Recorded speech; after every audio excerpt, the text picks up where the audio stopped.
nama saya Rona Labibanahda. Di sini saya akan membahas mengenai materi yaitu rasionalitas dan pertimbangan dalam pengembangan kurikulum 13 dan kurikulum merdeka. Nah, untuk lebih jelasnya kita simak pada penjelasan berikut.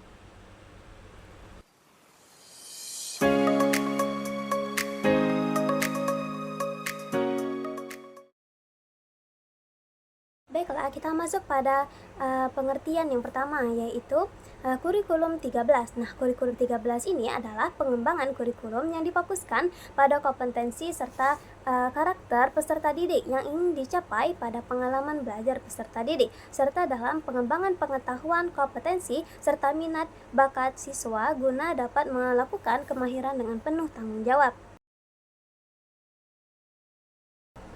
Nah, kurikulum 2013 ini merupakan kurikulum yang menggantikan kurikulum 2006. Meskipun keduanya masih merupakan kurikulum berbasis kompetensi, artinya pengembangan kurikulum 2013 merupakan langkah berlanjutan pengembangan kurikulum berbasis kompetensi yang telah dirintis pada tahun 2004 dan KTSP 2006 yang mencakup kompetensi sikap, pengetahuan, dan keterampilan secara terpadu. Rasionalitas pengembangan kurikulum 2013 ini meliputi tantangan internal, tantangan eksternal, penyempurnaan pola pikir, penguatan tata kelola kurikulum, pendalaman dan perluasan materi dengan tujuan mempersiapkan manusia Indonesia agar memiliki kemampuan hidup sebagai pribadi dan warga negara yang beriman, produktif, kreatif, inovatif, dan efektif, serta mampu berkontribusi pada kehidupan bermasyarakat, berbangsa, bernegara, serta peradaban. Nah, teman-teman, pemerintah bermaksud memakai K13 dari sebelumnya kurikulum KTSP bukan tanpa sebab, karena pemakaian kurikulum tahun sebelumnya masih belum maksimal dengan banyaknya kelemahan dalam pengaplikasiannya. Selain itu, perkembangan digital saat sekarang membuat pemakaian teknologi dapat digunakan pada lokasi dan waktu sesuai keinginan dan kebutuhan kita. Tentu saja, penjelasan tersebut menjadi beberapa alasan secara relevan untuk menyempurnakan sebuah kurikulum. Adapun menurut pendapat Andri Wiyogo, ada beberapa alasan penggunaan kurikulum 13 dengan kurikulum tahun 2006 atau KTSP, yaitu meliputi yang pertama ada A. Daya muat kurikulum sangat banyak dengan mata pelajaran serta materi yang luas, membuat tingkat kesulitannya melampaui bagi perkembangan peserta didik. Lalu B.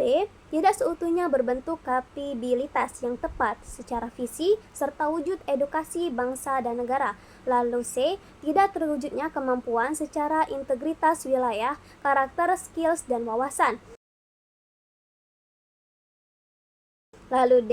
Belum terpenuhinya di dalam kurikulum terhadap kebutuhan kompetensi seperti pendidikan karakter, kemerataan kemampuan yang bersifat teknis, dan kemampuan yang dikembangkan bersifat non-teknis. Lalu E. Program tidak kritis dalam aktivitas transformasi sosial secara universal. Lalu yang F. Pelaksanaan belajar dan mengajar yang standar tidak menjelaskan susunan program belajar secara jelas yang membuat kemungkinan bentuk-bentuk berbeda serta mengarah terhadap proses belajar yang berfokus dari pendidik. Lalu G. Kriteria audit belum menghasilkan asesmen yang berpusat pada tingkatan kemampuan maupun hasilnya. Kemudian masih kurang tegas untuk membutuhkan remedial yang berulang-ulang. Lalu yang terakhir H. Kurikulum tahun 2006 yakni KTSP membutuhkan dokumentasi program yang lebih detail agar tidak menimbulkan salah paham. Lebih lanjut, kita bahas mengenai kelebihan dan kekurangan kurikulum 13. Kita masuk pada bagian pertama terlebih dahulu, yaitu ada kelebihan kurikulum 2013. Yaitu yang pertama, yaitu A. Dalam kurikulum 2013, siswa SD atau MI dituntut mempunyai sikap yang aktif, kreatif, serta inovatif dalam pemecahan masalah. Lalu yang B. Dalam penilaian siswa, baik SD atau madrasah, tenaga pendidik dapat memperoleh nilai dari semua aspek, yaitu tidak hanya dari nilai ujian saja. Lalu yang C. Terdapat pengembangan karakter serta pendidikan budi pekerti yang luhur. Lalu D. Kurikulum ini berbasis pada kompetensi yang sesuai dengan tuntutan fungsi serta tujuan pendidikan. Lalu yang E. Kurikulum 13 atau kurikulum 13 tanggap akan perubahan sosial yang terjadi di tingkatan lokal, nasional maupun internasional. Dalam hal ini, tingkatan SD atau MI penerapannya masih dalam lingkup lingkungan sekitar saja. Lalu ada F, buku serta kelengkapan dokumen yang harus dimiliki oleh guru sudah lengkap disiapkan sehingga mampu memacu pada membaca serta menerapkan literasi membaca. Selanjutnya ada kekurangan kurikulum 2013. Yang pertama ada A, guru beranggapan sudah tidak perlu menjelaskan materi yang semestinya guru menjadi fasilitator dalam proses pembelajaran. Lalu B, ternyata beban belajar baik guru maupun siswa memakan waktu yang banyak sehingga terkesan belajar di sekolah terlalu lama. Lalu ada yang C, masih banyak guru ternyata belum siap akan adanya kurikulum 2013 atau kurikulum 13 yang harusnya guru membuat siswa lebih kreatif, namun pada kenyataannya guru sendiri masih kesusahan dalam hal kreatif dan inovatif. Lalu E, tugas administratif guru yang terlampau banyak seperti SKL, KI, KD, buku siswa, serta buku guru. Lalu yang terakhir ada F, keterampilan guru dalam merancang FRP serta penilaian autentik ternyata masih belum sepenuhnya dipahami. Baiklah, kita masuk pada pengertian kedua, yaitu pada kurikulum merdeka. Nah, kurikulum merdeka ini merupakan kurikulum pembelajaran intrakurikuler, di mana yang di dalamnya mempunyai beragam konten yang disusun secara optimal guna peserta didik memiliki waktu cukup untuk mendalami konsep serta menguatkan kompetensi masing-masing. Adapun implementasi konsep kurikulum merdeka. Yang pertama ada penyederhanaan kurikulum. Nah, tujuan dari penyederhanaan ini adalah membuat kurikulum lebih relevan sehingga kompetensi lulusan pendidikan sesuai dengan tuntutan zaman baik kini dan mendatang. Lalu yang kedua ada penyelenggaraan ujian nasional, yaitu dengan menghapus ujian nasional lalu diganti dengan asesmen kompetensi dan karakter. Lalu yang ketiga ada penyederhanaan RPP. Nah, jika dalam RPP sebelumnya terdiri atas 10 sampai 13 komponen, maka dalam Merdeka Belajar diubah menjadi 3 komponen saja. Nah, yaitu ada tujuan pembelajaran, lalu ada kegiatan pembelajaran dan penilaian pembelajaran. Selanjutnya, seperti kurikulum 2013, kurikulum Merdeka mempunyai kelebihan dan kekurangannya juga. Nah, kita masuk pada bagian pertama, yaitu ada kelebihan. Kelebihan dari kurikulum Merdeka ini ada pertama A, lebih bersifat relevan dan interaktif dalam sistem pembelajarannya yang berbasis project based learning. Kurikulum Merdeka tentunya diharapkan mampu memberikan kesempatan yang lebih luas pada siswa serta turut aktif dalam mengeksplor isu-isu secara aktual. Di samping itu, kurikulum ini diharapkan mampu mendukung pengembangan karakter siswa melalui kompetensi profil pelajar Pancasila. Lalu yang B, bersifat sederhana dan mendalam. Karakteristik yang ditekankan pada kurikulum Merdeka yaitu fokus pada materi esensial, sehingga diharapkan siswa SD atau MI mempunyai waktu yang cukup longgar guna mendalami kompetensi yang diminati oleh siswa tersebut. Selain itu, dalam proses pembelajarannya juga lebih terkesan menjadi menyenangkan, sederhana, serta lebih bermakna bagi siswa. Lalu yang C, bebas dan leluasa. Artinya, dalam hal ini, di sisi tenaga pendidik menyampaikan pembelajarannya berdasarkan pada tahap capaian serta perkembangan siswa.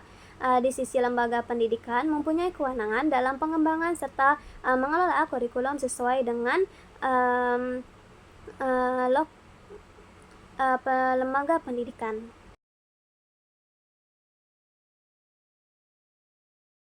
Selanjutnya, kekurangan kurikulum Merdeka, yaitu ada kekurangan yang pertama, yaitu persiapan guru yang ternyata belum matang. Nah, kurikulum Merdeka diluncurkan pada tahun 2021 yang dinilai masih belum matang dalam persiapan sehingga diperlukan kajian serta evaluasi ulang. Lalu yang B, sistem yang belum terencana dengan baik. Nah, kurikulum Merdeka diterapkan mulai tahun ajaran 2022 atau 2023, namun masih minim upaya serta pembahasan mengenai peningkatan serta pelaksanaannya. Lalu yang ketiga, kurangnya sumber daya manusia. Nah, kurikulum baru tentunya memerlukan sosialisasi serta persiapan yang matang guna mempunyai sistem yang baik, sehingga berdampak pada guru SD atau MI yang belum mendapatkan sosialisasi yang baik. Alhasil, masih terkesan banyak yang belum cakap akan pelaksanaan kurikulum merdeka, khususnya di SD atau MI. Baiklah teman-teman, setelah kita bahas mengenai kurikulum 2013 dan kurikulum merdeka, dapat kita analisis mengenai perbedaan keduanya. Nah, yang pertama, ada kurikulum 2013 ini dengan bantuan penilaian formatif dan sumatif oleh guru, kemampuan belajar dipantau, hasil belajar dipantau, dan kebutuhan untuk perbaikan terus-menerus dari hasil belajar siswa diidentifikasi, menegaskan dalam memberikan nilai secara valid terhadap proses belajar. Aktivitas menilai ini memiliki 3 macam bentuk, yaitu sifat, wawasan, ilmu, serta skill. Lalu, sedangkan kurikulum merdeka, penguatan asesmen, perkembangan dan penggunaan hasil asesmen dalam merencanakan pembelajaran sesuai dengan tingkat pencapaian siswa, memperkuat pelaksanaan penilaian otentik, terutama sebagai bagian dari proyek penguatan profil peserta didik Pancasila. Belum adanya pembatas dari evaluasi, sifat, wawasan, ilmu, serta skills. Baiklah teman-teman, dapat kita simpulkan kurikulum dasar dalam kurikulum 2013 memiliki ciri, antara lain tiap mata pelajaran mendukung sebuah kompetensi. Mata pelajaran dirancang terkait satu sama lain dan memiliki kompetensi yang diikat oleh kompetensi inti tiap kelas. Bahasa Indonesia sebagai penghela mata pelajaran lain untuk sikap keterampilan berbahasa. Semua mata pelajaran diajarkan terkait dengan dan terpadu dengan pendekatan saintifik melalui mengamati, menanya, mencoba, dan menalar. Bermacam jenis konten pembelajaran diajarkan terkait dan terpadu satu sama lain. Nah, konten ilmu pengetahuan diintegrasikan dan dijadikan konten penggerak mata pelajaran lainnya. Lalu, sedangkan konsep Merdeka Belajar sangat cocok dalam pembelajaran di sekolah dasar, khususnya dalam kaitan dengan penyederhanaan kurikulum, peran guru, implementasi perencanaan, dan proses pembelajaran. Merdeka Belajar membantu guru dan siswa sekolah dasar tidak terbelenggu dalam proses pembelajaran, melainkan mencapai kebahagiaan karena manusia berjumpa dengan kebermaknaan hidup dalam belajar. Baiklah teman-teman, hanya itu yang bisa saya sampaikan. Thank you for watching. Jangan lupa like, comment, and subscribe. See you next time.